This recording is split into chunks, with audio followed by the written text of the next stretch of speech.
Now, for most of us, gait is probably okay. We walk fine, we have no problems, and we feel good after we've gone for a walk or a run.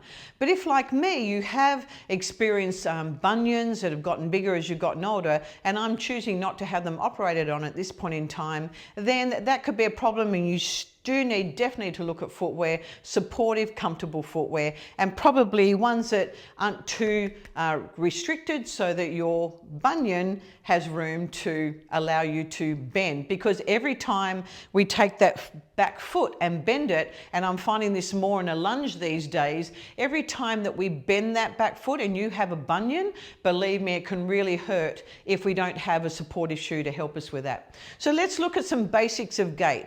So with gait, we need to stand tall. I always tell to my clients, act like you're the Queen of Sheba. I'm walking into the store, and this is one time I always do it. I get out of my car, I think I've got a crowd around me and they're all looking at the way I walk, and I walk tall. So as I walk into the shops, I'm walking with my shoulders back and I feel good. So I'm really putting that air of pride as I walk in, not slumped, not hunched over. So we need to stand tall firstly, our chest needs to be up, and as we walk along, try not to look down too much. I know it's harder when you're in the bush and going on a hike, but try to look just ahead of you, so a couple of meters ahead of you, so that we're not looking down all the time. Our shoulders need to be back, not way back, over, back, not hunched forward, and particularly this is going to be hard for some of you who already have forward round shoulder position from maybe being at the desk too much. Try and get those shoulders back so they're in a comfortable position and they look good.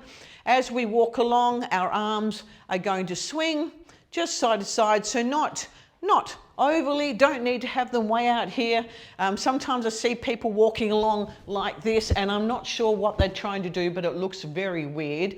So just a nice relaxed swing of your arms, standing tall. And the other thing is the pace of our stride. So we don't need to take big steps out, albeit we may do that for a short bit if we're trying to work something, but we want to have a nice comfortable stride as well. And our head is on top of our body. So we don't want to head forward, and that can be a problem if you are round shouldered. We don't want to head way back, but we just want our head to sit on top of our body so we're at a nice comfortable kind of pace and a comfortable stride. One of the things that I would get you to do, and we'll look at this in the workout after this, is that if you don't have good glute activation, a walk, when you're out on a walk, can be a great time to get that. So with that back leg, as you take that back behind you, you're going to squeeze that butt cheek and squeeze the butt cheek. Now this is when you can do a little bit of a different step out. So squeeze that butt cheek, squeeze that butt cheek. So it'll be the butt cheek on the leg behind you. Do an added squeeze, added squeeze, added squeeze. So as you walk along, you can just take some specific walks where you are squeezing that butt cheek at the back, and it can really help to get you to activate that glute. So a good time to do it, but otherwise just a nice walking kind of look, standing tall as we come along, as we walk along, so that heel is going to touch the ground first. So that should be a heel strike first, not your toes first, and not a flat foot.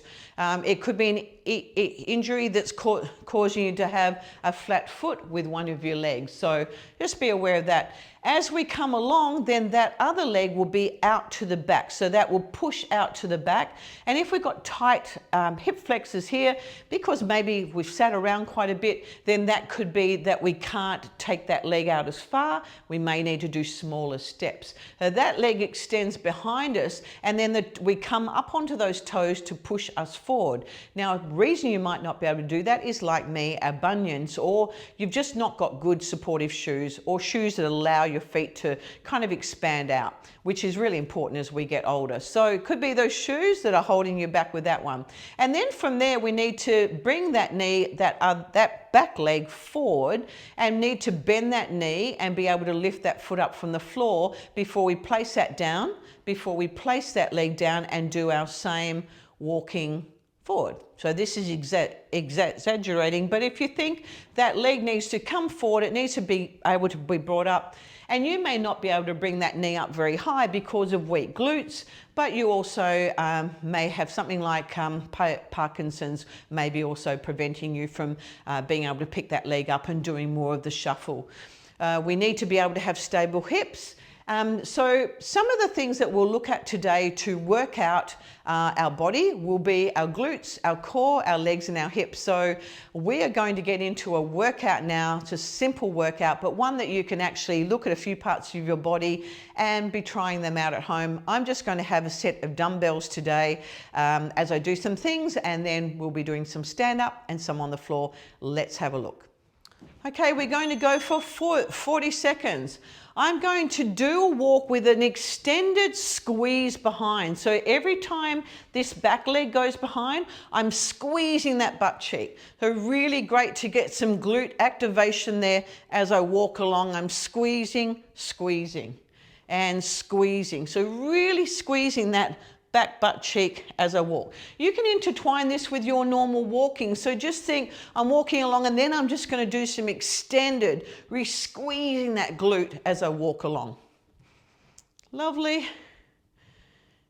I think about a little pressing of your belly button into your spine as well as we walk along. So we don't want these hips back like that. We want them tucked under and hip on. So from here, I'm doing a lunge walk. I'm taking one leg out. So I'm extending my normal walk into a lunge walk. Great. That's it. So if you want to have some weights, you could hold some weights here, that's fine. I may even pick up my weights on the way and be doing a lunge walk. But remembering, you still want to be able to keep that chest up and knees activate correctly. Now you can go back as well if you did want, but otherwise turning around, going to the front again. Good. Our next one we're going to do just a walk where we walk along with our heels up in the air. So we're really working into those calves. So just walking along with my heels up in the air. And the last 20 seconds of this, we'll be doing our alternate walk where we walk along with heels. But right now, toes walking along on our balls of our feet and heels up as high as we can. Great. Now I'm going to change that where we're walking along heels with our toes up so that we can just get some work into our ankle mobility and some strengthening.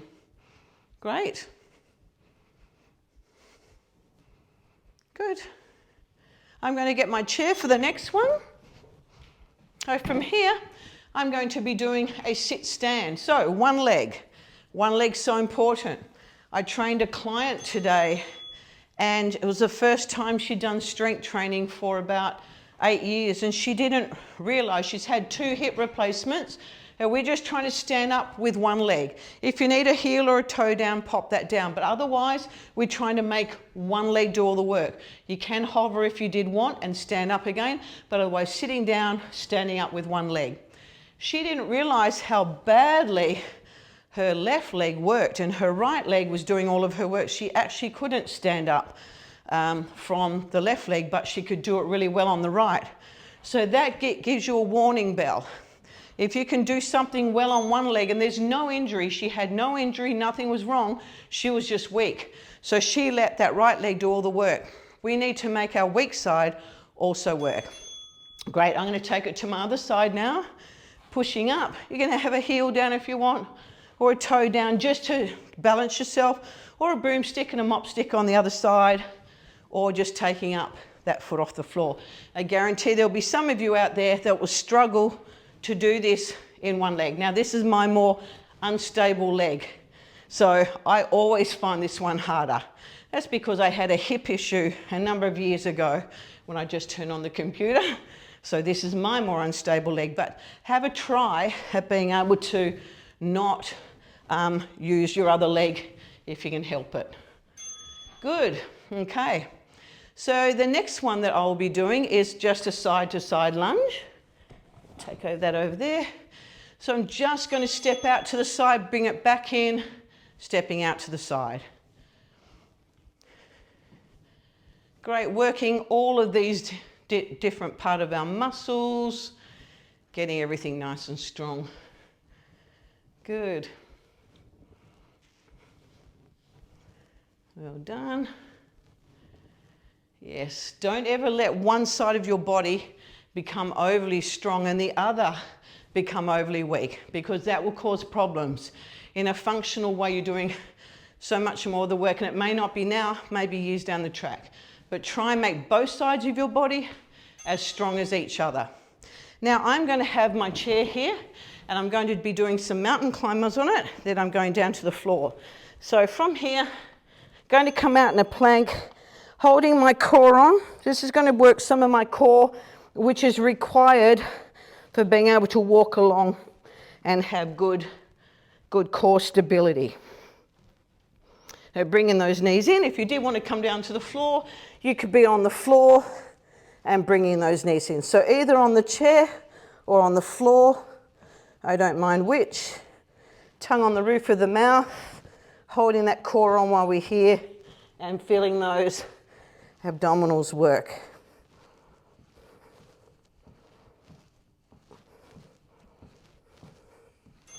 Down into a side plank. I'm just going to take up my knees here because I want to extend that top leg out. So elbow directly underneath your shoulder. We're going to come up, and then I'm going to extend a leg out here. So here we're working this glute, that glute, these obliques, so these side abdominals, and I'm working through this leg, this shoulder, quite a bit of stuff going on while I'm up there. Now, if the up there is too hard, coming down and then coming up again when you can. Oh, this is a great one. I tried this with a brand new client today, and she was like, oh my gosh, I can feel everything working. Yep, it's a good one for all of us. Even those of you who are really strong and really fit, this is great. Lovely, coming down, flick it to the other side, and we'll do the same again. If you didn't want to take out the leg, or you felt that you couldn't, you could just be coming up here and not taking out the leg, because that just adds another dimension to it. But if you can, taking out that leg will really work into both of these glutes. But as I said, you don't need to stay up there. Feel free to come down when you need to, and then coming up again when you can. Great, I'll take my chair out of the way. Whew. Good. Can certainly feel my glutes, oh, my hips. I guess if you want to look, this is the part of the glutes that attaches into your side of your hips, and it is working hard. Whew. Oh yeah, oh, coming down. We're going to go into a bridge. So lying on the floor, arms by our side.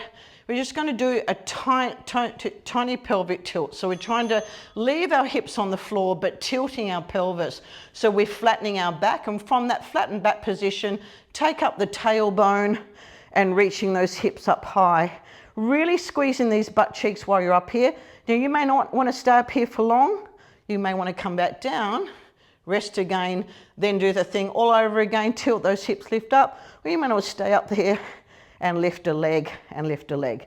So every time I lift a leg, I'm working into this leg now and the glute, and this hamstrings and glute, lower back, all work here. They're really good ones to do. Now we're going to end the floor ones here with a plank, and then we're going to do some stretches. So in a plank, you can be from your knees or toes. Don't want your bum way up in there, and certainly if you're on your toes, don't want these hips to sink down. But you can just hold here, or you can be taking just a hip down to the floor and a hip down to the floor. So just a little tilt with a hip down and a hip down. Otherwise, holding where you are.